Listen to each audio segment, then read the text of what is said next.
हम एक बार जल्दी से सेल मेम्ब्रेन समझ लेते हैं। ये जो सेल मेम्ब्रेन है ये सब में होती है, चाहे वो बैक्टीरिया हो, चाहे वो फंगस हो, चाहे वो एनिमल सेल हो, चाहे प्लांट सेल हो, सब में सेम होती है। ठीक है, चाहे वो आर्के बैक्टीरिया हो, चाहे यू बैक्टीरिया हो, सब में सेल मेम्ब्रेन होती है और सब में सेम होती है। किसकी बनी होती है? ये फॉस्फोलिपिड की बनी होती है।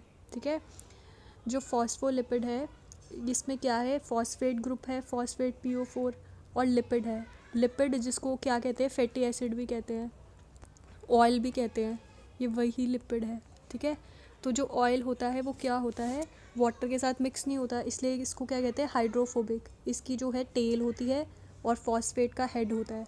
जो फॉस्फेट है इसमें O है, तो ऑक्सीजन के होने की वजह से ये क्या है?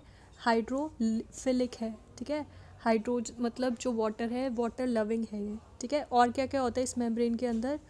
इस मेम्ब्रेन के अंदर कुछ प्रोटीन्स भी होते हैं। ये तो फॉस्फेट और लिपिड है, इसमें कुछ प्रोटीन्स भी होते हैं, जैसे पेरिफेरल प्रोटीन्स। पेरिफेरल मतलब जो पेरीफेरी पे होंगे, पेरीफेरी मतलब जो कोने पर होंगे। ठीक है, जैसे ये कोने पे या इस कोने पे होंगे। इसके बाद है इंटीग्रल प्रोटीन्स। इंटीग्रल का क्या मतलब है? जो कि क्या होंगे? बीच में होंगे, दोनों तरफ की जो लेयर है ये दोनों तरफ की बाई लेयर के बीच में धंसे होंगे।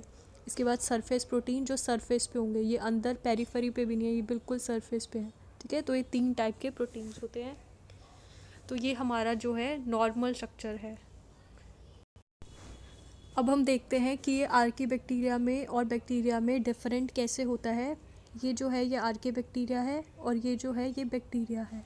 ठीक है, ये आर्के बैक्टीरिया है और ये बैक्टीरिया या फिर यू बैक्टीरिया है। तो सबसे पहले आर्के बैक्टीरिया में जितनी भी फैटी एसिड चेन है वो क्या है? ब्रांच्ड हैं। ठीक है, इनकी ब्रांचेस हैं। लेकिन जो यू बैक्टीरिया है इसके अंदर कोई भी ब्रांचिंग नहीं है। ठीक है, जैसे जैसे ब्रांचिंग होगी वैसे वैसे क्या होगी? चीज़ें कॉम्प्लेक्स हो जाएंगी। ठीक है, और चीज़ें कॉम्प्लेक्स हो जाएंगी इसलिए वो क्या होता है? थोड़ा सा रेजिस्टेंट होता है, ज़्यादा स्ट्रॉन्ग होता है। इसके अलावा इसमें एक अलग टाइप की लिंकेज है, ईथर लिंकेज। ये एक फॉस्फेट ग्रुप है और ये लिपिड का ग्रुप है। ठीक है, ये हेड है और ये टेल है। इनके बीच में कोई ब्रांचिंग होगी ना जिससे वो अटैच होंगे, तो ये ब्रांचिंग यहाँ पे ईथर की है और यहाँ पे क्या है? एस्टर की। एस्टर मतलब COOH से जो बनता है, और OH, इन दोनों में से H2O हटा के जो बनता है उसको क्या कहते हैं? एस्टर कहते हैं। ठीक है, और ईथर जो होता है वो होता है CO। ठीक है, तो इन दोनों की जो लिंकेज है वो भी क्या है? अलग अलग है। इसके अलावा और क्या चीज़ है? इन दोनों में बैक्टीरिया के अंदर जो बाय लेयर है इन दोनों के बीच में एक गैप है। लेकिन जो आर्किया है इसमें जो बाय लेयर है वो दोनों क्या है? एक दूसरे से जुड़ी हुई हैं। ठीक है, इनकी जो टेल्स हैं वो एक दूसरे से जुड़ी हुई हैं, इसमें कोई भी गैप नहीं है। ठीक है, तो ये सारे डिफरेंसेस हैं। तुम ये 2 डायग्राम्स बना के ये सारे डिफरेंसेस जो हैं समझा सकते हो। इसके अलावा इसमें जो फॉस्फेट ग्रुप है, ग्लिसरॉल फॉस्फेट, वो भी अलग अलग टाइप का होता है। एक में होता है डी ग्लिसरॉल फॉस्फेट और एक में होता है L glycerol phosphate. D glycerol phosphate और एल का क्या मतलब है? ये बस ओरिएंटेशन है। एल का मतलब होता है लेफ़्ट साइड और डी का मतलब होता है राइट साइड।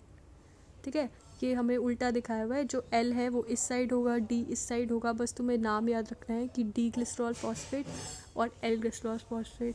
तो ये इसके जो है 4-5 डिफरेंसेस हैं। सबसे पहले सेल वॉल के अंदर डिफरेंस है, इसमें स्यूडोम्यूरिन होगी और इसमें क्या होगी? पेप्टिडोग्लाइकन होगी। इसके बाद सेल मेम्ब्रेन में क्या डिफरेंस है? ब्रांचिंग का डिफरेंस है दूसरा। तीसरा डिफरेंस है लिंकेज का। चौथा डिफरेंस है ग्लिसरॉल फॉस्फेट जो है उसकी ओरिएंटेशन क्या है। ठीक है, वो कहाँ पे लगा हुआ है? एल साइड पे लगा हुआ है या डी साइड पे लगा हुआ है। इसके बाद और क्या है? इसके अंदर जो टेल्स हैं, बाई लेयर की जो टेल्स हैं वो एक दूसरे से जुड़ी हुई हैं या अलग अलग हैं। तो ये 5 डिफरेंसेस हैं, ये तुम्हें याद रखने हैं और ये अपनी कॉपी में लिख लेना। ठीक है।